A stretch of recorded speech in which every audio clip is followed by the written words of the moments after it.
चित्तौड़गढ़ में लोकतंत्र के महापर्व को लेकर मतदान जारी है। सवेरे से ही मतदाताओं में भारी उत्साह देखा गया। वहीं मौसम मेहरबान होने की वजह से मतदाताओं को गर्मी से राहत मिली। चित्तौड़गढ़ लोकसभा प्रत्याशी तथा भाजपा प्रदेश अध्यक्ष सीपी जोशी ने मधुबन क्षेत्र के मतदान केंद्र पर अपनी धर्मपत्नी के साथ मतदान किया। सीपी जोशी मतदाताओं के साथ लाइन लगाकर मतदान करने पहुंचे तथा उन्होंने मतदान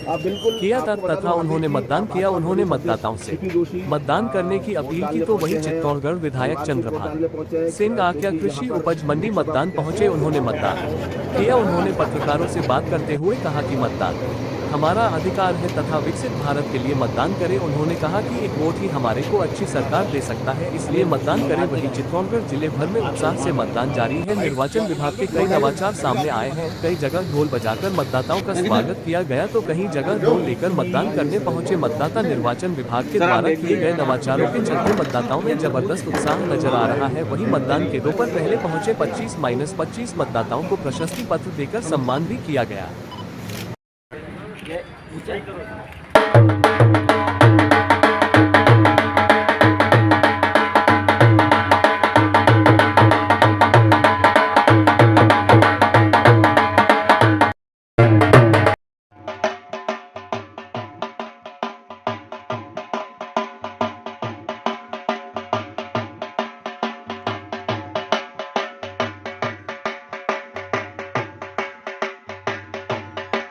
को प्रणाम करता हूँ। सबसे अपील करता हूँ कि हर आदमी मतदान करे। मतदान अनिवार्य है क्योंकि आज की तारीख में देश के जो स्थिति हैं उनके अनुसार सब लोगों को वोट करना चाहिए।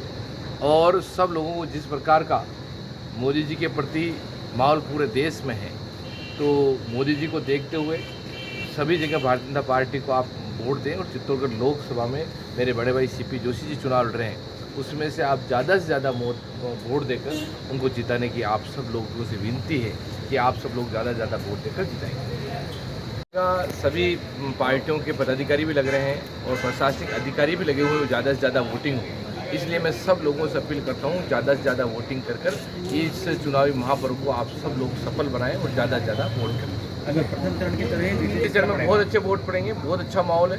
और प्रथम चरण में भी वोट भले कम पड़े हों, वो भारतीय जनता पार्टी के वोट पड़े हैं और उसमें भारतीय जनता पार्टी की विजय हुई है।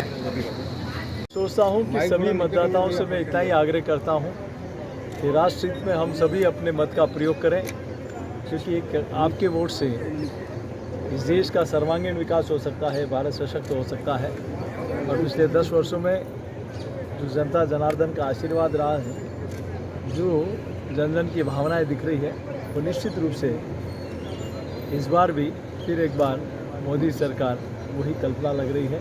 और मैं जिस प्रकार का उत्साह सुबह से हर पोलिंग बूथ पर दिख रहा है, वो मैं सोचता हूँ कि लगभग 70% से ऊपर मतदान होगा।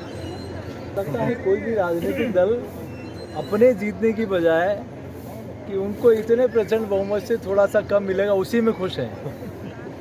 मुझे बड़ी आश्चर्य वाली बात है कि जो देश में इतने वर्षों तक जो पार्टी शासन किया, अनेक प्रदेशों में जिन्होंने सत्ता का संचालन किया, वो पार्टी आज क्षेत्रीय पार्टी के रूप में बनती जा रही है। जिनके सेनापति स्वयं अपनी सीट जिस अमेठी ने कई बार दिल्ली भेजा, वहाँ से भागकर वायनाड चले जाते हैं, तो वही चित्र राजस्थान में भी दिखता है कि कईयों को पकड़ के टिकट देना पड़ता है और कई देने के बाद भी कहते हैं मुझे चुनाव नहीं लड़ना।